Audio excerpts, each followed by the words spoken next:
You're listening to The Head Trash Show with me, Alexia Leachman, author of Clear Your Head Trash. Head Trash is the home to the Head Trash Clearance method, which you can use to get rid of the fears, stresses and anxieties in your life. Every week I'll be sharing insights, stories and interviews to inspire you to clear your head trash so that you can find calmness, confidence and clarity in your life and work. To find out more about clearing head trash and creating a headspace, head over to clearyourheadtrash.com. And now for today's show. Hello and welcome back to the Head Trash Show. My name is Alexia Leachman. Thank you so much for joining me today. Now, on today's show, I want to talk about self-sabotage. Now, I think we can all agree that we all sabotage on some level. I know I am an expert at sabotaging and I've been doing it brilliantly most of my life, and I think I probably still am. The thing about sabotage is we don't always realise that we're doing it. And this can make it really tricky to resolve, because if we're not aware of something, how can we start changing it, right? And that's a lot of the challenge that I think many of us face, is that we only realise that we're sabotaging when we look back, when we look in the rearview mirror and you look back at the thing that you've been trying to achieve, the thing that you've been trying to do, and you've just been failing miserably at it. And you think, well, why do I keep messing that up? Why do I keep getting in my own way?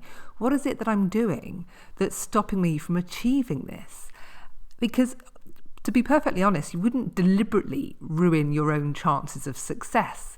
This is all happening under the surface. This is all happening subconsciously. And this is what makes self-sabotage so tricky, is the fact that it's subconscious, that we're not even conscious of how we're doing it. Now, some people are pretty self-aware and can unravel and untangle and explore or dissect their behaviours and their motivations, and can unpick what's going on and where they're sabotaging and how they're sabotaging. But most of us can't, right? Most of us are pretty clueless in the face of sabotage. We only know it's there because we keep hitting a wall, we hit a plateau, we get stuck, we can't go beyond a certain level with whatever we're doing. And it's frustrating as hell, isn't it? Right? It is, totally. Again, I know this because I've got the damn t-shirt. So I am an expert sabotager. Anyway, I've got a way of working with people in clearing their sabotage. And unfortunately, it's the kind of process that works better when somebody does it to you, which makes it really hard for me to do it to myself, which is super frustrating. Anyway, what I wanted to do today was talk through what a self-sabotage clearance session looks like. And the reason I want to do that is because I've had quite a few questions about it and people are curious. Because one of the things that I've noticed is with all the sabotage clearance work I've done is the number of sources of self-sabotage that are usually in play for people. Now, typically, with any typical goal that I help people to get rid of the sabotage around, people have around 20 to 30, 40 blocks that are getting in their way.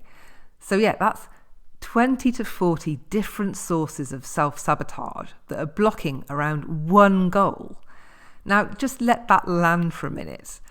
You know, if you imagine that you're taking a run up to something, you've got this road ahead, you can see the destination, you're like, yep, that's what I want to do. I want to launch my product. I want to grow my business. I want to get my messaging right. I want to lose weight. I want to have a great birth. I want to, I don't know, whatever the thing is that you really want, right? You can kind of, you know what that is. You can imagine in your mind's eye what success looks like. And you're like, right, okay, well, success is over there. And here's the road in front of me. And I'm going to do this, and I'm going to do this, and I'm going to do this. And some of it might be a little bit fuzzy, might not be clear on all of the bits that you need to do. And that's totally fine.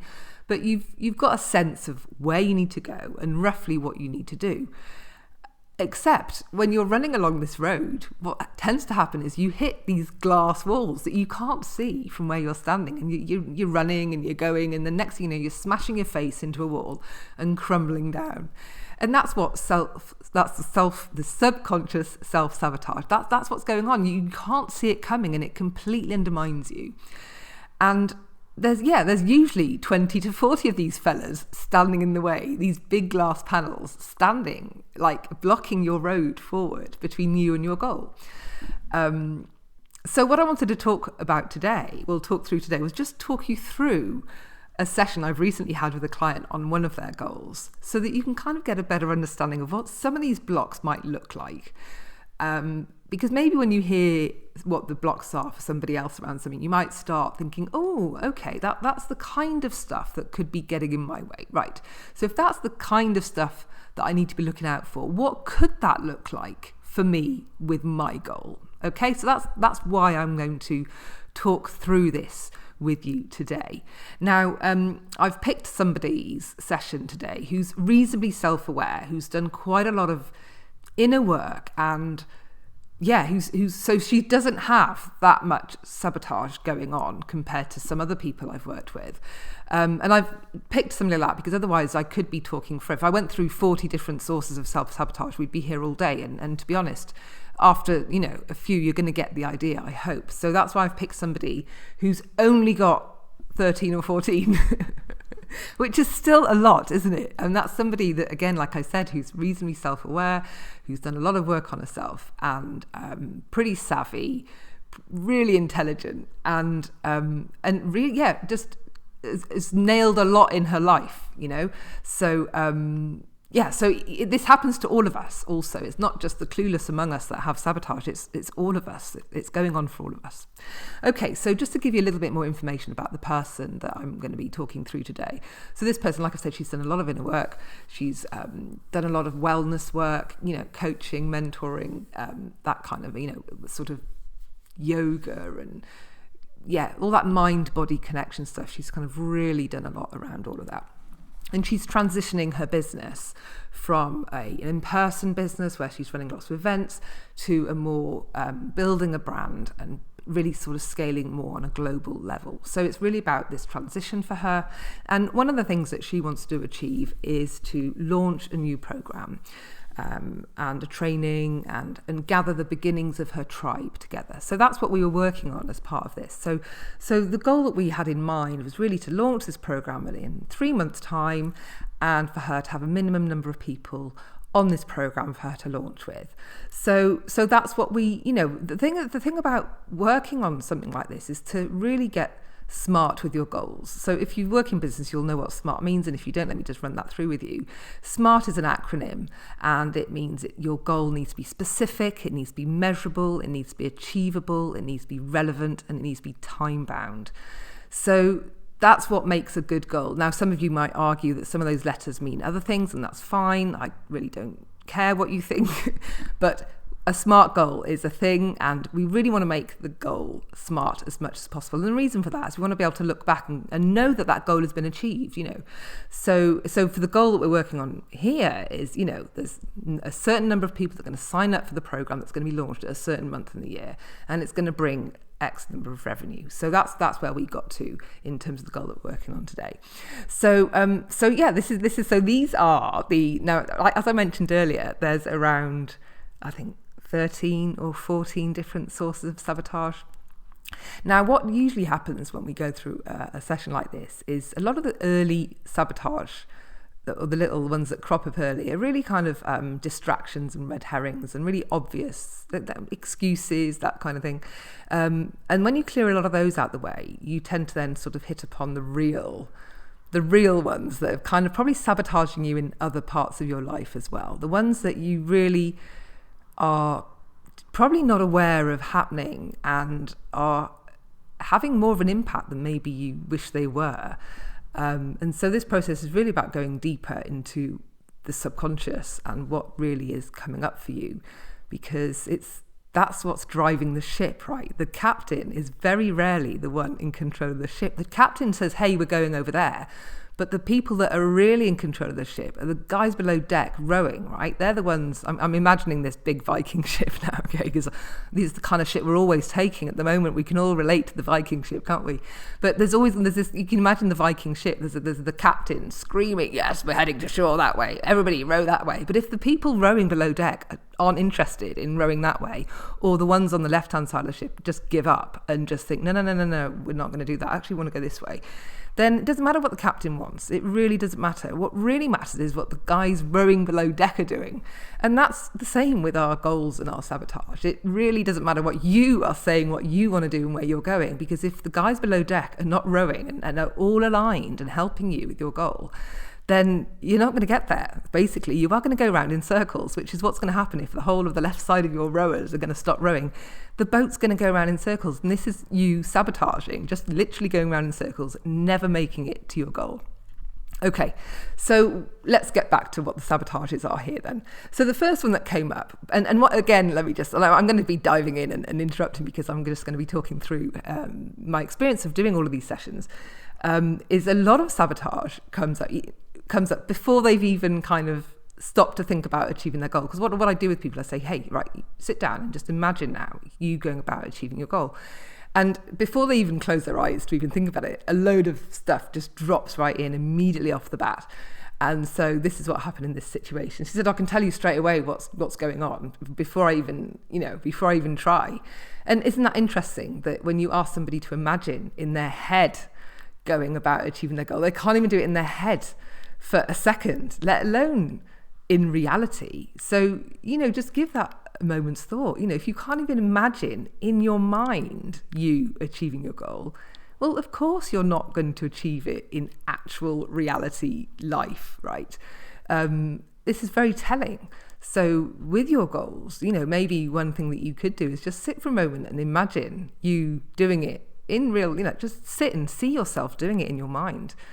And if you can't do that, then that tells you you've got some sabotage that needs clearing. Maybe you need to give me a call, right? Anyway, so back to this session. So the first thing before we even kind of started, she was like, I know what it is. It's my sales page. It's so clunky. It's rubbish. I'm so embarrassed to send anybody to that sales page. It just feels really off. So, that was the first thing. If you're really embarrassed about the thing that is the main message, the main delivery in terms of the communication thing you're selling, then of course you're not going to want to drive anybody to that sales page, and you're not going to want to create a situation that's going to mean that they're going to go and look at it, which obviously is a huge part of the sales process. So we bashed that one out of the way. And when I say we bashed it out of the way, I'm referring to my self-sabotage clearance process, which is what we would do if you were to have a self-sabotage clearance session with me. So I'm not going to go into that process here. This is not what this is about. Now, the next one that came up for her was, can she hold the space for this program? Can she, she's going to be training people, holding the space, launching a new initiative that she plans to take widely into the world. Can she hold the space? That was the second thing that came up for her.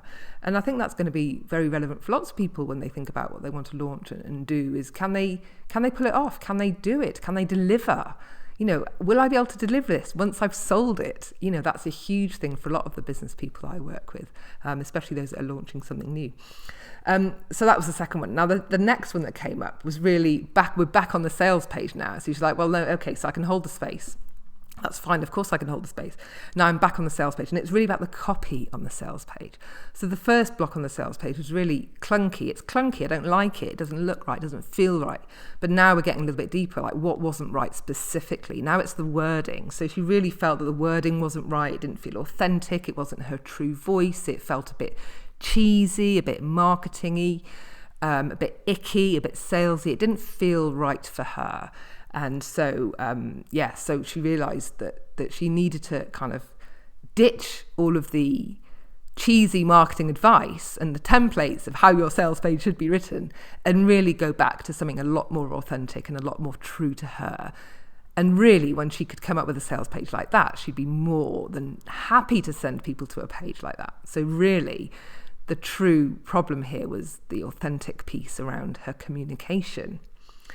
Now, the next piece was really about content. She knew that she needed to promote her program. And so then she was stressing about, well, these Facebook Lives, I'm probably going to have to do Facebook Lives. What am I going to talk about? Who is going to want to talk to me on a Facebook Live? Why would anybody agree to be interviewed by me? This is what she was saying. Like, she knew that she had to do some content. She knew she needed to promote her program. And Facebook Lives was how she wanted to do that. But then she was like, well, no one's going to want to talk to me. No one's going to want to do my Facebook Lives. Who's going to want to come in my group? Feeling real real downer on that aspect.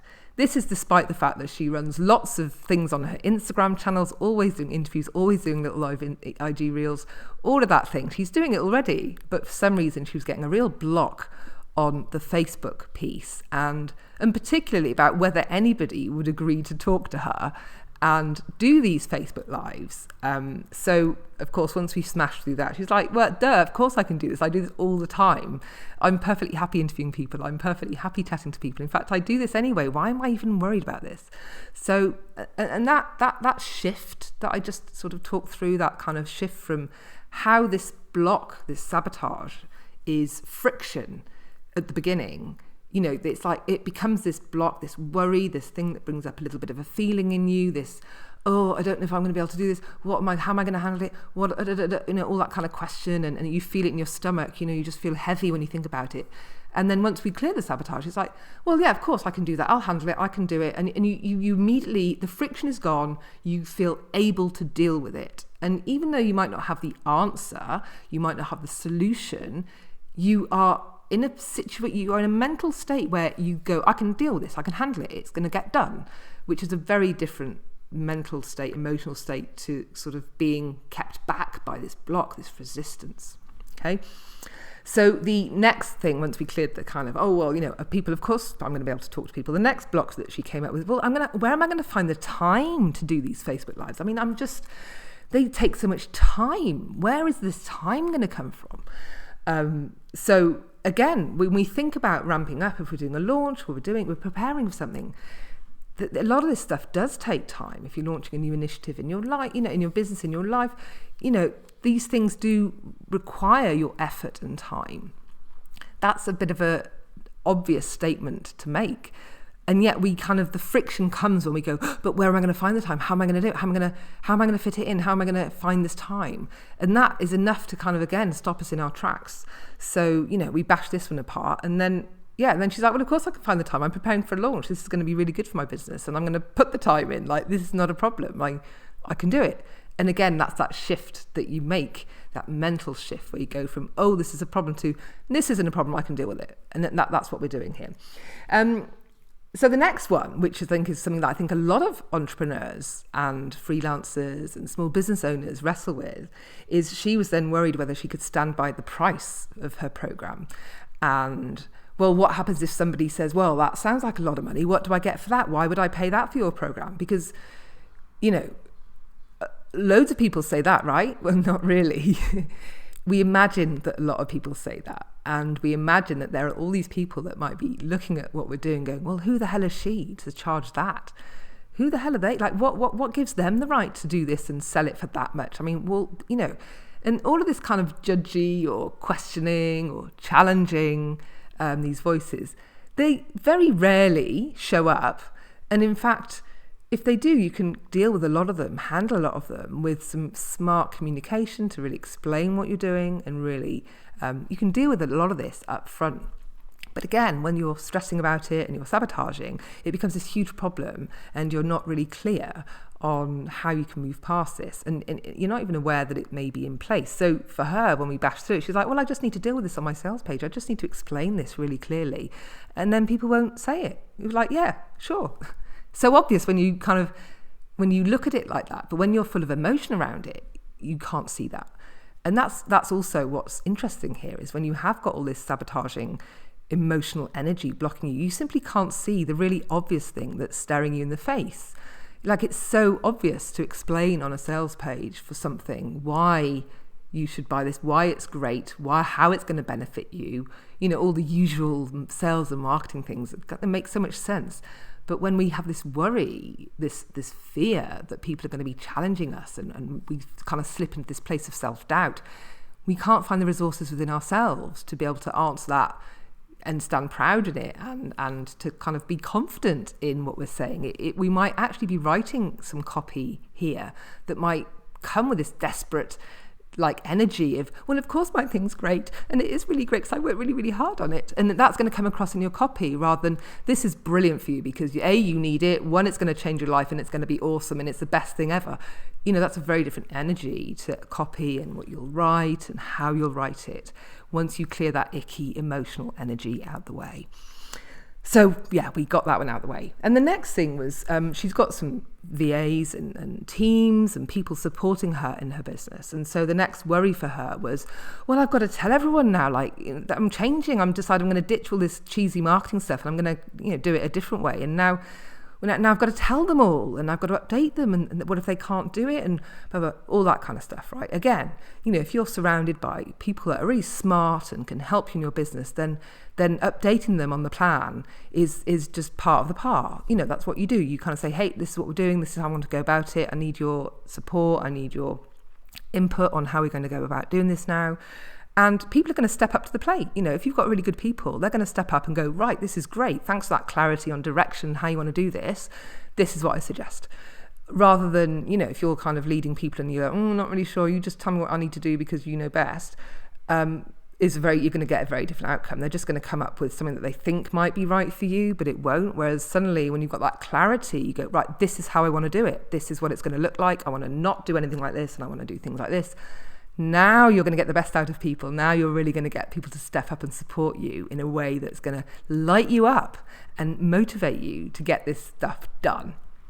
Okay, so the next thing that came up for her was whether she could stand in her, she called it in her queen space, that expert state, that place where you are the expert. You're running a program because you know what you're doing and you've got something to share. You are an expert on this. You're going to be training people on it. You're going to be teaching people about how to do something.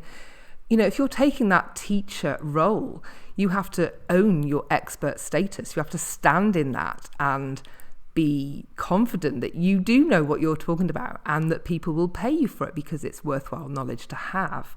But a lot of people struggle to stand in that space and own it fully. And that's what was plaguing her. This was the next thing that was cropping up for her was, I don't know if I can be the queen here.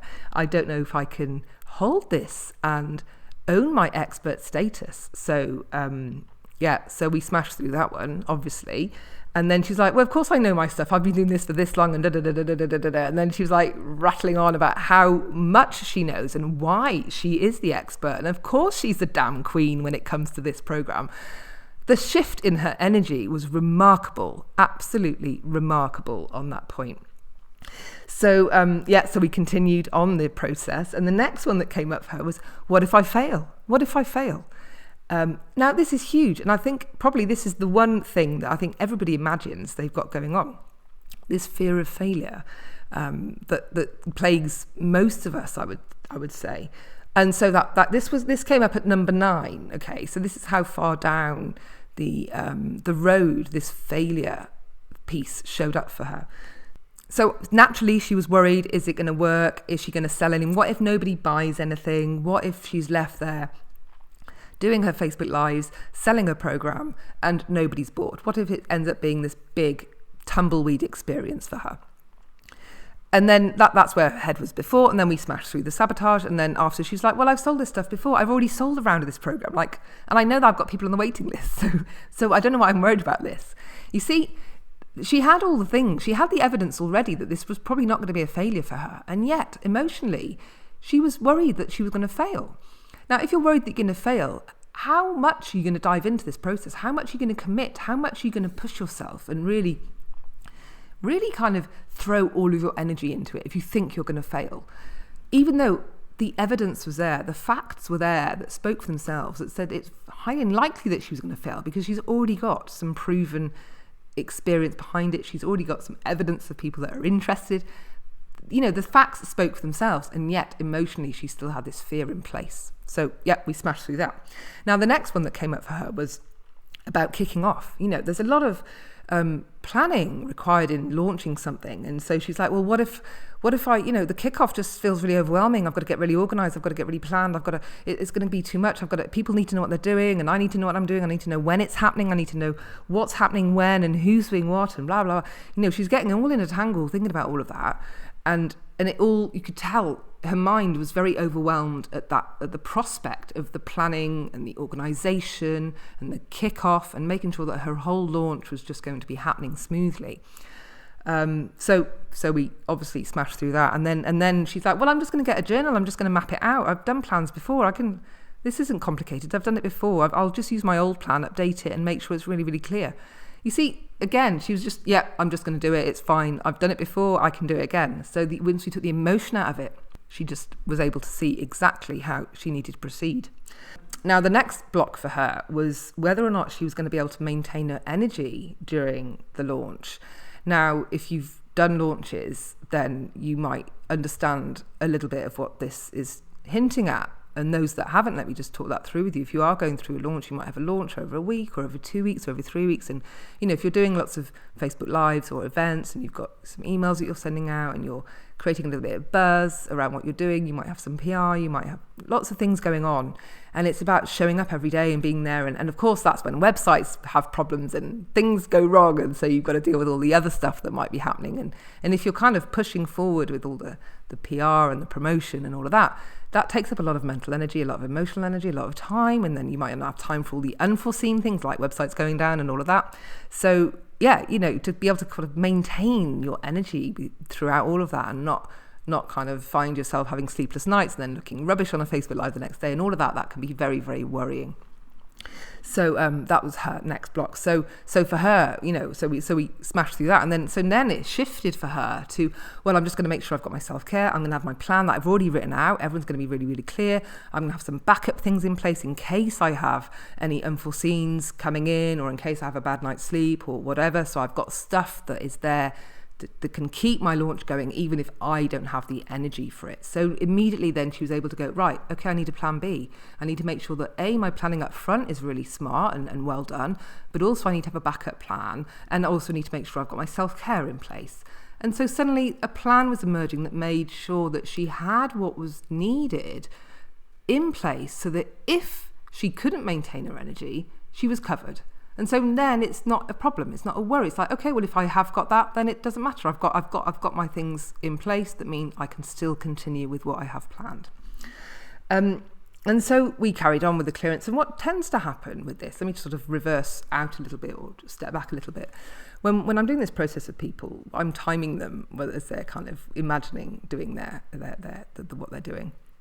And there tends to be a little bit of a long period of time when they're sitting where it looks like they've nailed it.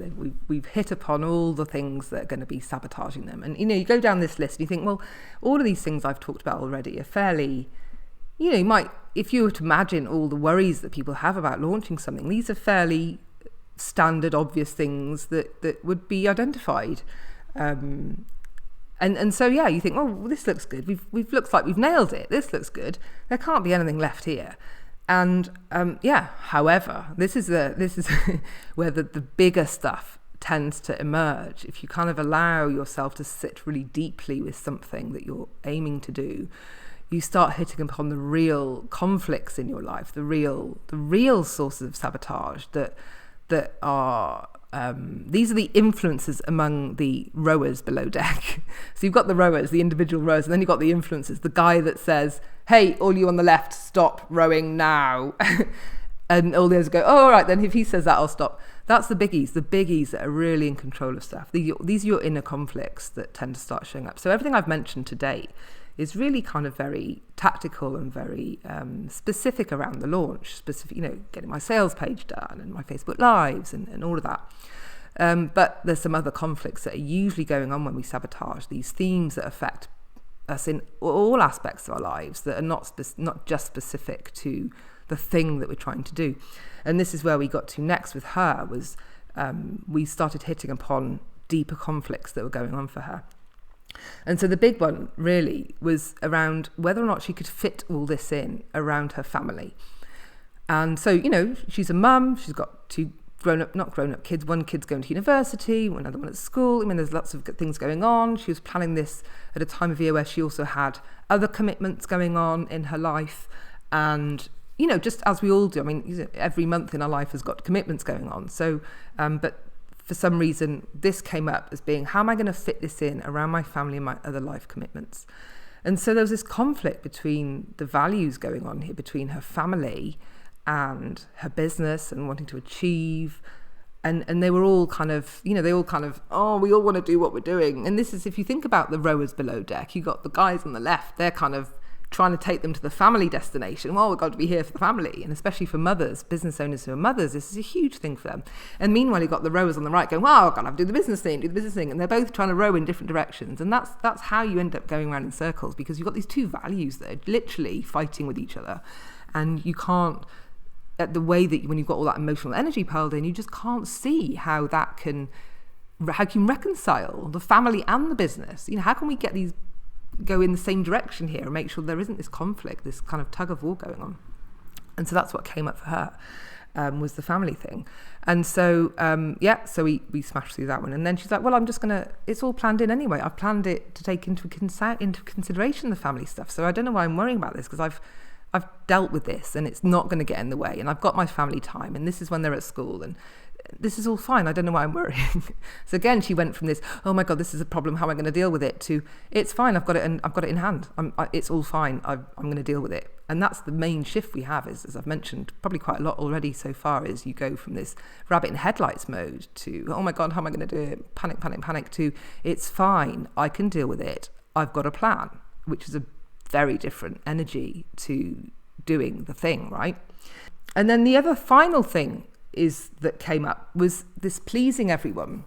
And this kind of cropped up a few times in conversations. So it's not one that stood out on its own, but it's one that that I picked up on various things she was saying throughout, and how she just wanted to make sure that everyone was happy. And again, this is a theme that can show up individually for you. If you're somebody that just wants to make sure that you're pleasing everybody, that you don't like letting people down, that you want to make sure that the family's happy, that the customers are happy, that the potential customers are happy, that you don't want to, eliminate any potential new customers because what you're saying or doing is not going to make them happy. Again, this goes back to this copy that she was talking about. I want to make sure that I say things that keeps everyone happy, rather than I'm going to write stuff that really resonates with a certain group of people. And if some people don't like it, if it doesn't make them happy, who cares? Because I want to make sure that I attract my tribe. And so this pleasing everybody pattern can literally show up everywhere. In the context of here, it shows up in, oh my goodness, it's going to show up in my copy, it's going to show up in who I want to attract to my program, it's going to show up in me needing to be keeping my family happy. Like this one pattern just kind of shows up in lots of places. That's why I wrote it down as a kind of umbrella pattern, if you like. And usually when I spot patterns like that going on, I'll take them to one side and we'll deal with them separately outside of the sabotage clearance, because it's clearly a pattern that's not helpful to this person with what they're trying to do. So after we did all that clearance, she was able to really kind of imagine having a successful launch in her head with no icky feelings, no friction, she could imagine the money dropping in, the emails confirmation coming into her inbox of all these people that are buying, the people that were who missed the deadline, who had to go onto the waiting list for the next launch because there's only a limited number of spots. She was able to imagine all that without any ickiness, without any friction, without any feelings of that would come up for people if they hadn't done this kind of clearance work. And I would imagine if you're thinking about the goals that maybe you have, and if you sit to think about them, that the first thing that happens is you just get lots of, well, what if, and all of that kind of going on. And you'll probably feel it physically, as well as noticing sort of mental and maybe some visuals coming into your mind. So it's going to be a mind thing as well as a physical thing. But this process did not take very long at all. We kind of smashed through all that in just under a couple of hours. And the shift for her now is she's now mapping out her launch from an authentic place. She wants to ditch the icky marketing advice and all the things that you should be doing, and follow something that's a little bit more true to her, that she will find fun and do with the energy that's going to attract her tribe, and therefore it's more likely to be successful for her. Obviously, that's not going to work for everybody. We're all entitled to do things the way that's going to work for us in our business and our lives. And the best thing we can do is connect to our intuition to find out what that is. And a lot of us don't do that because we're trying to do what we should be doing, what we've told we should be doing, what things are. That's what she was doing. She's following marketing advice, well, you should be doing this, and when you do a launch, you do it like this, and you need to have all this in place, and these are the emails you need to write, and these and all these shoulds that she was kind of pursuing that didn't feel authentic and right to her. And obviously, some of those things work really, really well for some people, but not everything works like that for everybody. Sometimes you've got to kind of break away and do what's right for you. and that might work much better than anything else that anybody else would tell you to do. The trick is to trust your intuition and then to follow it without question. And that's the challenge, is a lot of us are unable to do that because we have all our fears, our stresses, our anxieties, our head trash piling in that prevents us from really following our intuition. And our intuition is unlikely to drive us into a ditch. Our intuition is there to guide us to our best life. But sometimes we just aren't in a position to hear it or even to listen to it and pay attention to it. So clearing sabotage is one way of doing that. So I hope that today's podcast was useful and interesting, maybe just, interesting to hear what somebody else goes through when they're wrestling with something like launching a new program. If you've got any questions about sabotage clearance, if you fancy having a sabotage clearance session, then get in touch. They are, interesting processes to go through and very insightful for those that go through it. So, I hope that today was interesting, and I'll catch you next time on the Head Trash Show. Bye for now. Thanks for tuning in. You've just been listening to me, Alexia Leachman, here on the Head Trash Show. If you enjoyed the show or the book, Clear Your Head Trash, I'd really appreciate you leaving a review on iTunes or Amazon.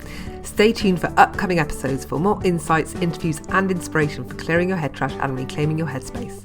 Until next time, bye for now.